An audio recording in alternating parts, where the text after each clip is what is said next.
নমস্কার বন্ধুরা, test best রেসিপিতে সবাইকে স্বাগত। আজকের পর্বে বানিয়ে দেখাবো স্বাদে গন্ধে ভরপুর দারুণ সুস্বাদু প্রথম পাতে খাওয়ার মতন শাক চচ্চড়ি।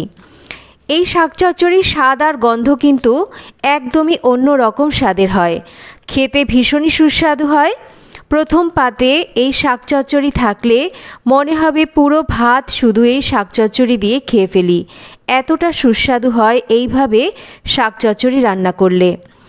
খুবই সহজ আর খুবই সুস্বাদু এই শাক চচ্চড়ি কী করে রান্না করছি চলুন দেখে নেওয়া যাক। আজকে শাক চচ্চড়ি বানানোর জন্য এখানে আমি নিয়ে নিয়েছি এক আঁটি নোটে শাক। নোটে শাক ছাড়াও কিন্তু আপনারা যে কোনো শাক দিয়েই শাক চচ্চড়িটা বানিয়ে খেতে পারবেন।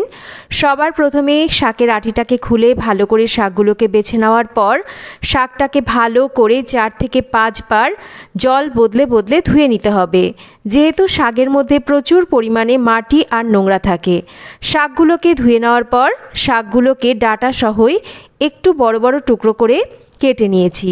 দেখুন ঠিক এই রকম করে আমি শাকগুলোকে কেটে নিয়েছি, যেহেতু শাকগুলো খুবই কচি।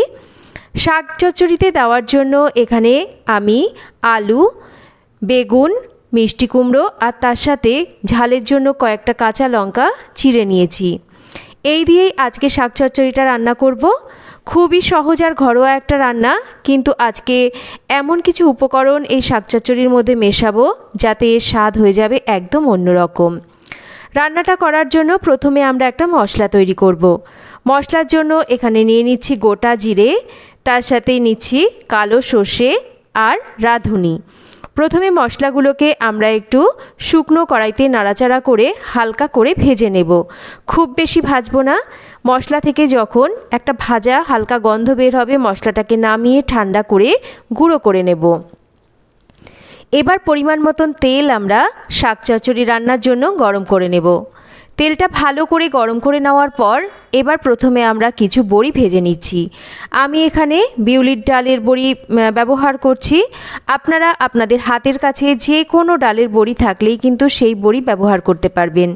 বড়িগুলোকে বেশ লাল করে ভেজে তুলে নেওয়ার পর এবার ফোড়নে দিচ্ছি শুকনো লঙ্কা, তেজপাতা আর তার সাথেই দিচ্ছি একটু 5 ফোড়ন। ফোড়ন হয়ে গেলে কেটে নেওয়া সমস্ত সবজিগুলোকে একই সাথে দিয়ে সবজিগুলোকে একটু ভেজে নিচ্ছি। তবে শাক চচ্চড়ির জন্য কিন্তু সবজি খুব বেশি ভাজার একদমই দরকার নেই। সবজি যখন মোটামুটি ভাজা হয়ে যাবে তখন আমি অল্প অল্প করে শাক এই সবজির মধ্যে দেব আর গ্যাসের ফ্লেমটাকে মাঝারিতে রেখে নাড়াচাড়া করব। একবারে পুরো শাকটা দিয়ে দিলে আমাদের কিন্তু নাড়াচাড়া করে মেশাতে অসুবিধা হবে, তাই অল্প অল্প করে শাক দিয়ে আমি শাকগুলোকে সবজির সাথে মাঝারি আঁচে রেখে ভালোভাবে নাড়াচাড়া করে রান্না করে নিচ্ছি। দেখুন শাকগুলোকে 2 থেকে 3 বার দিয়ে নাড়াচাড়া করে রান্না করতে করতে কিন্তু শাকটা একদম কমে যাবে। শাকটা বেশ কমে গেছে। এবার আমি এর মধ্যে দিয়ে দেব স্বাদ মতন লবণ। এই সময় আমরা লবণটা দিলে আমরা লবণের পরিমাণটা কিন্তু বুঝতে পারবো। দিয়ে দিচ্ছি অল্প করে একটু হলুদ আর ঝালের জন্য চিড়ে নেওয়া বেশ কয়েকটা কাঁচা লঙ্কা। এবার আমরা ভালো করে লবণ, হলুদ আর কাঁচা লঙ্কা দিয়ে এই শাকটাকে নাড়াচাড়া করে মিশিয়ে নেব।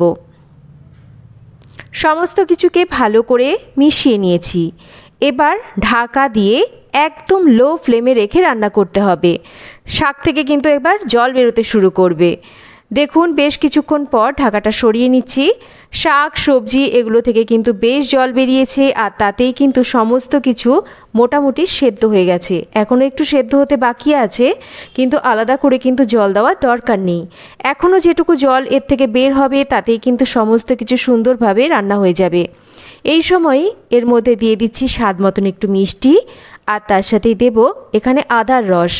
আদা কিন্তু আমি এখানে আদার যে ছিবড়েটা মানে খাড়াটা সেটাকে বাদ দিয়ে নিয়ে শুধু রসটাকেই ব্যবহার করেছি। তার সাথেই যে মশলাটাকে প্রথমেই ভেজে নিয়ে গুঁড়ো করে নিয়েছিলাম সেই গুঁড়ো মশলাটাকে কিছুটা দিয়ে দিচ্ছি। এবার সমস্ত কিছুকে ভালোভাবে নাড়াচাড়া করে একটু আমাদের মিশিয়ে নিতে হবে। আবারও ঢাকা দিয়ে আরও একটু আমরা রান্না করব, যাতে করে ঢাকা দিয়ে দেওয়ার ফলে সুন্দর আদার যে ফ্লেভার আর মশলা ভাজার যে সুন্দর একটা সুগন্ধ সেটা শাকের সাথে মিশে যাবে। আরও মিনিট 2 ঢাকা দিয়ে রান্না করে নিয়েছিলাম। এবার ভেজে নেওয়া বড়িগুলোকে একটু হাফ ভাঙা করে দিয়ে দিচ্ছি। বড়িগুলোকে দেওয়ার পর কিন্তু আর আমরা খুব বেশিক্ষণ এটাকে রান্না করব না, কারণ খুব বেশিক্ষণ যদি আমরা রান্না করি তাহলে বড়িগুলো কিন্তু নরম হয়ে যাবে। কারণ বড়িগুলো যদি একটু মুচমুচে থাকে তাহলে ভাতের পাতে খাওয়ার সময় কিন্তু এই বড়িগুলো যখন আমাদের মুখে পড়বে তখন খেতে বেশ ভালো লাগবে। তাই বড়িগুলোকে একটু হাফ ভাঙা করে দেওয়ার পর আরও মিনিট খানেক একটু শাকের সাথে নাড়াচাড়া করে রান্না করে নিচ্ছি। দেখে বুঝতেই পারছেন শাকটা বেশ কড়াই থেকে উঠে আসছে। শাক চচ্চড়ি আমাদের একদম রেডি। এবার এটাকে নামিয়ে সার্ভ করে দেব। এইভাবে যদি আপনারা শাক চচ্চড়ি বাড়িতে বানিয়ে খান তাহলে কিন্তু সত্যিই বলছি এক থালা ভাত শুধু মনে হবে আর অন্য কিছু পদ দিয়ে না খেয়ে শুধু এই শাক চচ্চড়ি দিয়ে খেয়ে উঠতে। রেসিপিটা খেতে কিন্তু দুর্দান্ত স্বাদের হয়, সাথে একটু যদি থাকে লেবু। তো কেমন লাগলো আজকের এই শাক চচ্চড়ির রেসিপি একটা কমেন্ট করে জানাবেন। রেসিপি ভালো লাগলে একটা লাইক করবেন, শেয়ার করবেন, চ্যানেল সাবস্ক্রাইব করবেন। সবাই ভালো থাকবেন।